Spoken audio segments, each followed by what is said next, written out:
disebutkan oleh Allah kepada Adam, ya Adam uskun anta wa zawjuka jannah, masuk ya. Nah, tempatnya belum tampak dalam pandangan Adam alaihi salam. Ya, dan bagi kita saat ini pun belum tampak dalam pandangan kita. Ya, tapi dia disebut jannah untuk menunjukkan beda keadaan sifatnya dengan janin, beda dengan jinnah, beda dengan junnah. Karena di dalamnya ada puncak-puncak keindahan dan segala jenis kenikmatan. Paham ya? Baik. Nah, jannah yang dimaksudkan pada Adam yang sering terjemahkan itu dengan surga di mushaf terjemah, ini bukan jannah yang dimaksudkan sebagai tempat yang akan kita tempati sepulang dari dunia itu, insya Allah. Ya, yang dimaksud surga, puncak keindahan, kenikmatan dan sebagainya akan kita tempati insya Allah. Ya, dan semoga kita digolongkan pada orang-orang yang saleh, hamba-hamba yang saleh, ya, sehingga berpeluang mendapatkan rahmat Allah berupa jannah itu. Nah, jannahnya Adam bukan jannah yang akan kita tempati nanti. Tolong catat ya dan garis bawah ini. Ya, tolong digaris bawahi, jannah yang akan ditempati oleh Adam alaihissalam, juga para nabi dan sebagainya, termasuk kita anak cucunya yang akan ditempati setelah kita wafat dan kembali kepada Allah, bukan jannah yang awal mula ditempati oleh Adam ya sebagai tempat uji, semacam tempat training yang dari Allah yang disiapkan sebelum turun ke bumi. Dari mana kita mengetahuinya? Pertama, surga yang akan ditempati oleh hamba-hamba Allah setelah bertugas di bumi. Tugas dulu, baru balik kepada Allah, berhasil, sukses, dapat rahmat Allah berupa jannah. Sifatnya digambarkan oleh Rasulullah SAW ya, dengan sifat yang sangat tegas. Kita ambil hadis saja ya, di hadis riwayat Al-Bukhari, juga di hadis Muslim. Al-Bukhari nomor hadis 4779. Teman-teman bisa cek ya, kalau mungkin beda nomor nanti tinggal dicek riwayatnya saja. Biasanya nanti kalau ada ringkasan, ikhtisar itu beda dengan runtutan yang komplit ya, yang terurut. Atau juga ditemukan di hadis riwayat Muslim. Ya. Nomor hadis 2824, maaf, 2824. Rawinya sahabat Abu Hurairah radhiyallahu taala anhu. Abu Hurairah radhiyallahu taala anhu. Hadisnya statusnya hadis qudsi. Ya, hadis qudsi. Ya. Jadi kalau sudah masuk hadis qudsi, ya berarti ini Allah Subhanahu wa taala yang menegaskan nanti melalui lisan Nabi Muhammad sallallahu alaihi wasallam. Jadi sanadnya langsung yang tersambung kepada Allah Subhanahu wa taala. Berbeda dengan Al-Qur'an. Kalau Al-Qur'an lafadznya, maknanya semua bersumber dari Allah Subhanahu wa taala, diajarkan pada Rasulullah untuk disampaikan. Ya, maka Nabi SAW menyampaikan qala Rasulullah SAW, kan? Qala Allah azza wa jalla. Allah Subhanahu wa taala menegaskan. Kan? A'dadtu, ini kalimatnya, a'dadtu li'ibadi salihin, ya kan? Aku siapkan, Allahu akbar, a'dadtu. Tuh. Coba perhatikan baik-baik, tu-nya ini ya, menggunakan tu, a'dadtu, tu-nya kembali ke Allah, kata gantinya, dhamirnya kembali pada Allah ya, dengan bentuk mutakallim, ya kan? Kata ganti yang pertama, a'dadtu, aku siapkan. Ketika menggunakan bentuk aku di sini memberikan kesan bahwa keagungan yang ditampilkan. Maka Allah sendiri yang menyiapkan untuk menunjukkan bahwa tak ada yang setara dengannya. Begitu istimewa, begitu agung, begitu dahsyat. Karena itulah hal-hal yang menyertai surga itu pasti semua dahsyat, indah, yang nggak bisa dilukiskan dengan apapun. Karena belum tampak, karena itu disebut dengan jannah. Ya, a'dadtu li'ibadis salihin, untuk seluruh hamba-hambaku yang saleh, ada sifat salehnya. A'dadtu li'ibadi salihin. Ya, ini nat manut harus masuk salihin, kan? Sini ma la 'ainun ra'at. Allahu akbar. Wala udhunun sami'at. Wala khatara ala qalbi bashar. Kurang lebih demikian. A'dadtu li ibadis salihin, aku siapkan untuk seluruh hamba-hambaku yang saleh.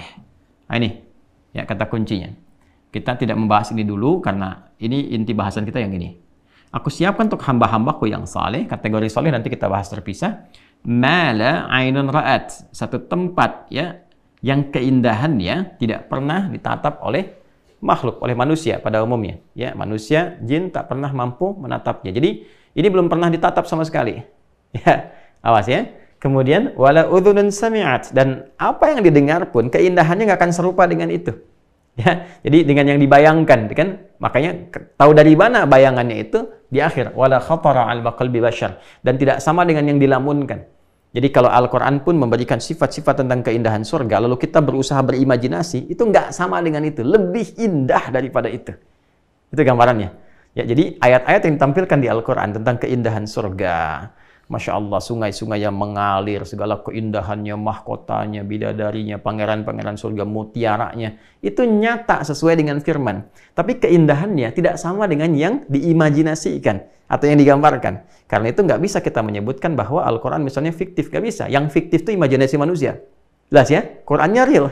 Nyata seperti itu. Itu yang dimaksudkan dalam hadis ini. Ya, jadi teman-teman sekalian, kembali ke sini.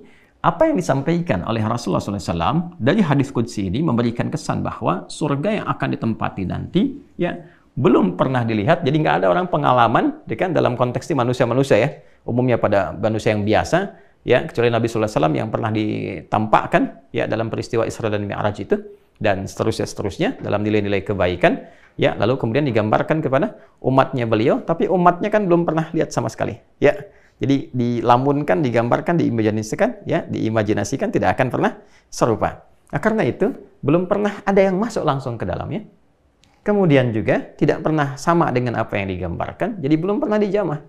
Ya, nah, kalau kita baca ngaji di surat Ar-Rahman kan berulang kali disampaikan, lah yang tidak pernah disentuh ke dalamnya manusia satupun ataupun jin. Ya, lam yatbithunna qablahum insum wala jan, kan? Fabi ayyi ala rabbikuma tukadziban. Ya, ini gambarannya. Nah, sedangkan surga yang ditempati oleh Adam alaihissalam ya sudah, itu pernah ditinggali. Di surga yang ini pernah ditinggali, pernah berkehidupan, pernah beraktivitas. Yang ini belum pernah dijamah siapapun. Dan kenikmatannya sempurna. Itu satu. Yang kedua, di surga yang ini sudah tidak ada ujian lagi. Semua kenikmatan. Semuanya hanya keindahan dan kenikmatan saja. Jadi sudah ada, tidak ada lagi perintah dan larangan lagi. Semua kenikmatan abadi sifatnya. Di sini masih ada ujian. Dan ujiannya adalah praktek dari yang ini. Sisi keilmuan yang tadi setelah disampaikan secara komprehensif, maka diujikan di satu tempat ini supaya ketahuan dulu semua bagaimana keadaan real nyatanya, baru setelah itu kemudian diturunkan ke bumi, karena telah mengetahui semua bentuk ujian itu secara praktikal. Ya, sehingga dengan pengalaman yang didapatkan ini ketika turun ke bumi sempurna dan mudah untuk dijalani karena pengalaman telah dilalui, dan pedomannya juga diturunkan bersamaan dengan itu secara komprehensif. Nah, ini gambarannya teman-teman sekalian. Sedangkan di sini itu sudah tidak ada. Ya, ujian dimaksud tidak ditemukan, tidak ada perintah, tidak ada larangan. Sebaliknya di sini wa kula minha ragadan haitsu syi'tuma wa la taqrada hadhihi syajarata fatakuna minal zalimin. Silakan nikmati Adam alaihissalam, keindahannya, kenikmatannya, makan senyamannya, nikmati, hanya jangan dekati. Nah, ini ada perintah jangan. Ya kan? Masih ada perintah, masih ada ujian. Jangan dekati pohon yang ini, ya kan? Jangan dekati yang ini. Dekat saja nggak boleh, ya, apalagi kemudian berinteraksi dengan mengonsumsi ya atau memakan dan sebagainya. Jangan dilakukan. Masih ada perintah di sini. Ya kan? Ingat ya, masih ada perintah berupa apa? Berupa larangan. Ya, jangan lakukan ini, tinggalkan ini, ya kan? Nah, karena di sini sifatnya sudah ada ujian, ya, ini dia ujian. Sebagai bekal pendahuluan. Ya. Untuk pengenalan sebelum diturunkan ke muka bumi. Nih, nanti saat ke bumi ini ada dua. Ini perintah, ini larangan. Kerjakan, tinggalkan. Do it, leave it, ya kan? Itu sifat kehidupan apa? Dunia. Setelah ditinggalkan, selesai, dihisab, diuji, kan? Bekalnya bagaimana? Masuk ke surga. Di sini nggak ada ujian lagi. Sifat ujian itu sudah tidak ada. Nih, yang ada hanya kenikmatan, kesenangan. Ini gambarannya. Nah, maka kita ingin tunjukkan bahwa yang ini saya tekankan, di jannah yang dimaksudkan di sini adalah jannah yang ditujukan untuk melatih Adam alaihissalam beserta pasangan beliau Hawa alaihissalam, ayah dan ibunda kita tercinta, untuk melatih pemahaman dan praktikal pengetahuan mereka setelah ditampakkan ya secara komprehensif, sehingga dengan latihan ini mendapatkan pendahuluan dari misi yang akan dibawa ke muka bumi, sehingga paham apa yang harus dilakukan, tantangannya apa, ujiannya bagaimana, pedomannya seperti apa. Kalau benar meneruskannya seperti apa, kalau ada potensi salah, kembalinya bagaimana. Setelah sempurna ini semua disampaikan, barulah kemudian tugas untuk turun ke bumi itu dimulai. Jelas sampai sini ya? Nah ini yang kalau seringkali ditanyakan apakah sama surga yang